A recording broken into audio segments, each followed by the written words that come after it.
ঈদ মোবারক। আজ বাংলাদেশি ঈদ। গতকালকে আমরা এখানে ঈদ করেছি, ইউরোপে, সৌদি আরবে, আমেরিকা, কানাডা থেকে শুরু করে এবং অস্ট্রেলিয়াতেও। শুধু তাই নয়, আমার প্রিয় জন্মভূমি বাংলাদেশের চাঁদপুর জেলা, যেখানে আমার হোম ডিস্ট্রিক্ট শেরিয়ারা গ্রাম, আমার জন্মস্থান। শেরিয়ারা গ্রামে এখনো চালু হয় নাই, হবে কিছুদিনের মধ্যেই হবে, আগামী বছর শুরু হতে পারে। আমি দেশে থাকলে সারা বাংলাদেশেই হতো। সৌদি আরবের সাথে তাল মিলিয়ে চাঁদপুর, ফরিদগঞ্জ উপজেলায়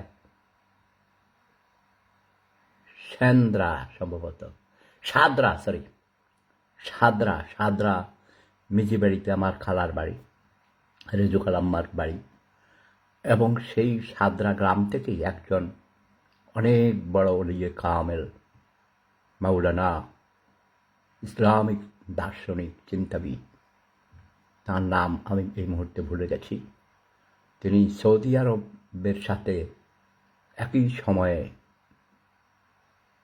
মেনটেইন করে ঈদ উৎসব করতে শুরু করেছেন। উনি মারা গেছেন অনেক আগেই, কিন্তু তাকে যারা অনুসরণ করছেন, তার অনুসরণে বাংলাদেশে প্রতি বছরই, শুধু ফরিদগঞ্জ নয়, ফরিদগঞ্জ থেকে শুরু, সেটা এখন সারা বাংলাদেশের বিভিন্ন জেলাতে সৌদি আরবের সাথে তাল মিলিয়ে একই দিন ঈদ উৎসব পালিত হয়। আমি মনে করি এটা সবচেয়ে বেশি যুক্তিযুক্ত এবং justified. I will request the Muslims of Bangladesh and the surrounding countries like India, Pakistan, Sri Lanka, Nepal, এই অঞ্চলে যত মুসলমানরা আছেন তথা সারা পৃথিবীতে সবার উচিত হবে সৌদি আরবকে ফলো করা, একটা সেন্ট্রাল কমান্ড। তাহলে আমাদের ইউনিটি বাড়বে। মুসলমানদের জন্য অনেক কষ্ট হয়, আমার দুঃখ হয়। ইসলামিক ওয়ার্ল্ডে পৃথিবীর সবচেয়ে বেশি প্রাকৃতিক সম্পদ, একটা হিসাব করে দেখা গেছে, মোর দেন 75 to 80% মিনারেলস, প্রাকৃতিক সম্পদের মধ্যে ধরেন সোনা, হীরা, তারপরে আপনার খনিজ পদার্থের মধ্যে আরও আছে গ্যাস, তেল। বেশিরভাগের রিজার্ভ হলো মোর দেন 75 to 80%, ধরেন 80% হলো ইসলামিক ওয়ার্ল্ডে, মুসলিম জগতে। অথচ মুসলমানরা সারা পৃথিবীতে ওই যাদের দেশে এসব নেই, আমাদের সম্পদগুলো নিয়ে ইউরেনিয়াম, আরও অনেক মূল্যবান ধাতু, সেগুলো তারা নিয়ে যায় মুসলমানদেরকে ধোঁকা দিয়ে, বোকা বানিয়ে। তাদের সম্পদ আত্মসাৎ করে, আমাদের সম্পদ আত্মসাৎ করে আমাদেরকে গোলাম বানিয়ে রেখেছে। কোনো কোনো বড় কোম্পানির দেখেন সিইও, চিফ এক্সিকিউটিভ অফিসার, কোনো একজন ভিন্ন ধর্মাবলম্বী, মানে মুসলমান না, তার আন্ডারে যারা নাইট গার্ড, পিউন, দারোয়ান, চৌকিদার, এরা হলো সব মুসলমান। ছোটোবেলায় আমি দেখেছি, যেই সব স্কুলে আমি লেখাপড়া করেছি, হাজীগঞ্জ হাই স্কুল, সূচিপাড়া হাই স্কুলের হেডমাস্টার ছিলেন, প্রতিষ্ঠাতা হেডমাস্টার, আমার অত্যন্ত প্রিয় শিক্ষক, যাকে মহান মুক্তিযুদ্ধের সময়ে ভুল করে, তিনি চেয়ারম্যানও ছিলেন, চক্রান্তকারীরা তাকে হত্যা করিয়েছে। But he was one of the founders of Bangladesh Awami League. বঙ্গবন্ধুর অত্যন্ত ঘনিষ্ঠ ছিলেন। মিজান চৌধুরী সাহেব আমাদের সূচিপাড়া স্কুলে প্রায় যেতেন, আবুল বাশার স্যারের কাছে। তারা ঘনিষ্ঠ বন্ধু ছিলেন, অথচ তাকে মেরেছে একটা ফ্যামিলি। আমি নাম বলতে কোনো ভয় নেই, লজ্জাও নেই, অনেকেই জানেন, ভয়ে বলেন না। সেটারও আমাদের পাশের গ্রাম হাড়ের পাড়া পাটোয়ারি বাড়ির হামিদ পাটোয়ারি নামে একটা দুর্ধর্ষ ডাকাত ছিল, জলদস্যুর মতো। সে, তার অনেক লাঠিয়াল বাহিনী ছিল, তার কয়েকটা ছেলে ছিল, ওরা খুব লম্বা লম্বা হয়তো ছিল, দীর্ঘদেহী, এবং তারা চাকরি করতো ওই যে আপনার তহসিলদার হিসাবে। তহসিল, দুই ভাই তহসিলদার ছিল।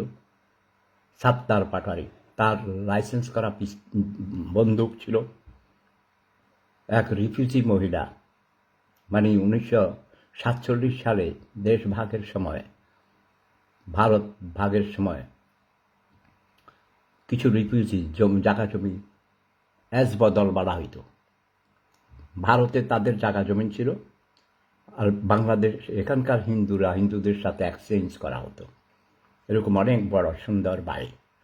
সে রিফিউজি মহিলার, সে বিধবা ছিল, তার 3টা ছেলে ছিল। তারা লেখাপড়া তেমন করে নাই, কাজ কামলা দিত, জায়গা জমিন ছিল, এগুলো দেখতো। আর এই সাত্তার পাটোয়ারি, সায়েদ পাটোয়ারি, 2 ভাই ছিল তোমার তহসিলদার। তহসিলদাররা ঘুষ খাইত, টাকা, অনেক লক্ষ লক্ষ কোটি কোটি টাকার মালিক তারা, অনেক সম্পদের মালিক। এরা বাসার স্যারকে, তাদের সাথে জায়গা জমিন নিয়ে মামলা ছিল। অথচ বাসার স্যার ওদের শ্বশুর বাড়ির, বাসার স্যারের শ্বশুর বাড়ির লোক, চাচা শ্বশুর হতেন হামিদ পাটোয়ারি। বাসার স্যারকে মুক্তিযোদ্ধা কমান্ডার PM কলিমুল্লাহকে দিয়ে হত্যা করিয়েছে।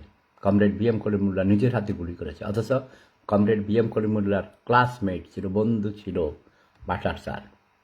ঢাকা বিশ্ববিদ্যালয়ে তারা ল পড়তেন একসাথে, আগে কলকাতাতে লেখাপড়া করেছেন। বাসার স্যার কলকাতাতে পড়েছেন, ইসলামিয়া কলেজ, যেখানে বঙ্গবন্ধু পড়েছেন। আরও আমাদের অঞ্চলের অনেক তৎকালীন জমিদারদের ছেলেরা লেখাপড়া করতে যেত কলকাতায়। আর কমরেড BM কলিমুল্লাহ মূলত বিকম পাস করেছেন করাচি ইউনিভার্সিটিতে। করাচি ইউনিভার্সিটি থেকে তিনিও এক জমিদারের সন্তান ছিলেন, ভূঁইয়া মোহাম্মদ কলিমুল্লাহ। আমার কমরেড সম্পর্কে আমার নানা ভাই হতেন, যার হাতে আমার রাজনীতির হাতে খড়ি ছোটবেলা থেকেই। তো যাই হোক, কমরেড BM কলিমুল্লাহকে ভুলভাল বুঝিয়ে, আর কমরেড কলিমুল্লাহর আত্মীয় হতেন সেই হামিদ পাটোয়ারি,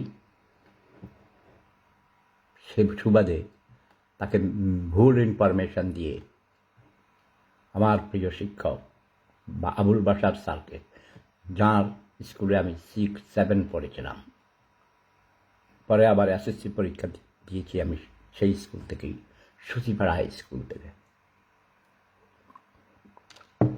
এই যে রাজনীতির নোংরামি বাংলাদেশে চলে আসছে, আজ ঈদের দিনে আমি একটা কথা বলছি, বাঙালিরা হলো বেকুব, বোকা, অতি আবেগপ্রবণ। সকালে কাউকে ফুলের মালা দেয়, বিকেলে জুতার মালা দেয়। এই অতি আবেগ প্রবণতার কারণেই বারবার ধোঁকা খেয়েছে বাঙালি, আশাহত হয়েছে, আশাভঙ্গ ঘটেছে।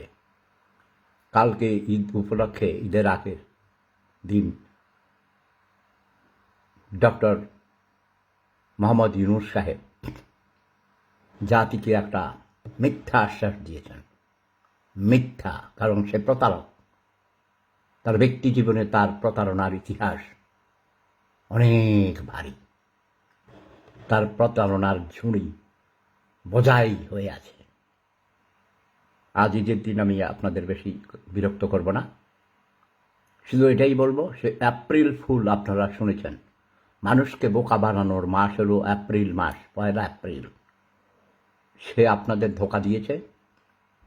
আগামী বছর কোনো নির্বাচন হবে না। তাকে যারা বসিয়েছেন তার সাথে তাদের চুক্তি হয়েছে, শেখ হাসিনার যে পূর্ণ মেয়াদকাল পূর্ণ হবে যখন 29 সালের ডিসেম্বর আর সামথিং, সেই পুরা মেয়াদকাল তিনি পূর্ণ করবেন। তিনি ক্ষমতালিপ্সু, ব্যক্তি জীবনেও লোভী, চরিত্রহীন লম্পট ধোঁকাবাজ একটা, সে কোনো মানুষের মধ্যেই পড়ে না। এই লোকটার সাথে আমি নিজে কাজ করেছি, তাকে আমি ট্রেনিং দিয়েছি হাতে কলমে স্বনির্ভর বাংলাদেশের উপরে। গ্রামীণ ব্যাংক কোনো কিছু ছিল না, এটা ছিল স্বনির্ভর গ্রাম ব্যাংক। বরিশালের কাঠালিয়াতে এগুলো আমরা প্রতিষ্ঠা করেছি মরহুম মাহবুব আলম চাষি সহ।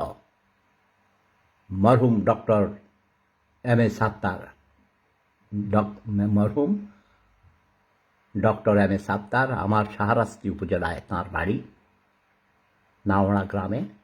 আমরা একসাথে দীর্ঘদিন কাজ করেছি, জাতিসংঘ একসাথে কাজ করেছি। তিনি একজন সিনিয়র সচিব ছিলেন। এই ডক্টর সাত্তারের বাড়িতে এই মেজর রফিকের, এখন বর্তমানে যে মেজর রফিক 5 বার এমপি হয়েছিলেন, 1 নম্বর সেক্টরের কমান্ডার ছিলেন, প্রাক্তন স্বরাষ্ট্রমন্ত্রী। সেই মেজর রফিকের বাড়িতে ডক্টর সাত্তারের চাচা হতেন মেজর রফিক। ডক্টর সাত্তার সাহেব ইন্তেকাল করেছেন, মহান আল্লাহ রাব্বুল আলামিন তাকে জান্নাতবাসী করুন। তার বিদেশি স্ত্রী ছিল, আয়ারল্যান্ড, ইংল্যান্ড, ওইসব, কেউ বলেছে শুনেছি আয়ারল্যান্ডের ছিলেন বা British, I am not sure. Professor doctor Allen Sattar, তিনি ঢাকা বিশ্ববিদ্যালয়ে ইংরেজি বিভাগের অধ্যাপিকা, প্রফেসর ছিলেন।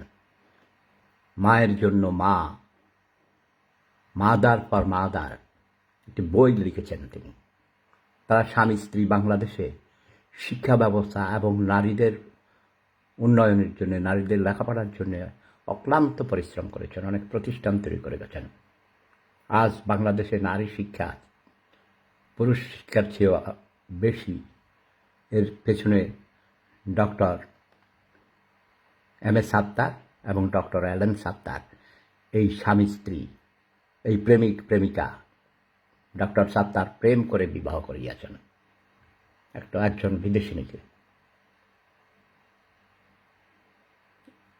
কাজেই ডক্টর ইউনূস এপ্রিল মাসে কোনো নির্বাচন দিবেন না, আপনারা লিখে রাখেন। তিনি 29 সালের আগে কোনো নির্বাচন দিবেন না। তখনই তিনি নির্বাচন দিবেন যখন তার এনসিপি, ন্যাশনাল সার্কাস পার্টি, এই সব উদ্ভ্রান্ত রাস্তার টোকাইদেরকে নিয়ে, গ্রামের ক্ষেত খামার অধ্যুষিত মূর্খ গরিব ছোট লোক, চেহারা দেখলে বমি আসে, এদেরকে নিয়ে তিনি দল বানিয়েছেন। তাদেরকে ক্ষমতায় আনবেন এবং তাদের সাথে চুক্তি হয়েছে এই বুড়া বেটাকে, তার দাঁত সব কিন্তু পড়ে গেছে, এগুলি সব আলগা দাঁত, এই বুড়া বেটার তাকে প্রেসিডেন্ট বানাবে এবং মৃত্যুর আগ পর্যন্ত আমৃত্যু সে প্রেসিডেন্ট থাকবে। আওয়ামী লীগ, বিএনপি, জাতীয় পার্টিকে কখনো ক্ষমতায় আসতে দিবে না, এটা লিখে রাখেন। আমি সেবুতা বলছি, আমার অতীতে সবগুলো ভবিষ্যৎবাণী সত্য হয়েছে। কাজে এখন থেকে রুখে না দাঁড়াইলে এই কুলাঙ্গার ডক্টর ইউনূস ভুয়া ঘুষ দিয়ে, টাকা পয়সা দিয়ে, ক্লিন্টন ফ্যামিলিকে ডোনেশন দিয়ে সে নোবেল পুরস্কার নিয়েছে। তাকে আমেরিকা তৈরি করেছে তাদের পুতুল হিসেবে, তাদের দালাল হিসেবে, তাদের এজেন্ট হিসেবে, বাংলাদেশে তাদের ঘাঁটি গাড়ার জন্যে। সবাই ভালো থাকুন, সুস্থ থাকুন। কোরবানির ঈদ, গরুর মাংস একটু কম খাবেন, কাঁচা পেঁপে মাংসের সাথে দিয়ে রান্না করবেন, লেবু দিবেন, লেবু কেটে কেটে দিবেন, টমেটো দিবেন মাংসের সাথে, তাহলে তার ফ্যাটসটা কেটে যাবে, চর্বি মুক্ত হবে। চর্বি খাবেন না। সবাই ভালো থাকুন, সুস্থ থাকুন। প্রেম ধর্ম সেরা ধর্ম, লাভ ইজ পাওয়ার। সবাই আমার এই কথাগুলো শেয়ার করুন, সবাইকে জানিয়ে দিন। অত্যন্ত গুরুত্বপূর্ণ বক্তব্য দিলাম, জাতির উদ্দেশ্যে প্রতিদিনই দেই। আজকের বিষয়টা আরও বেশি গুরুত্বপূর্ণ। সুব্রত নন্দী দাদা, দাদা শুনেছেন? অনেক দিন পর দাদাকে দেখলাম। দাদা, আমার এই বক্তব্যগুলো সবাইকে শুনতে দিবেন প্লিজ, হ্যাঁ, শেয়ার করুন, বদিকে আমার শুভেচ্ছা দিবেন। আর আপনার ছেলের নামও স্বপ্নিল রেখেছেন নাকি?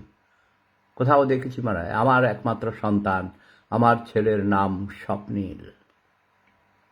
ইয়েস। আবারও সবাইকে ঈদের শুভেচ্ছা। ঈদ মোবারক। জয় বাংলা, জয় বঙ্গবন্ধু, জয় জনতা, জয় মানবতা। প্রেম ধর্ম সেরা ধর্ম। Love is power.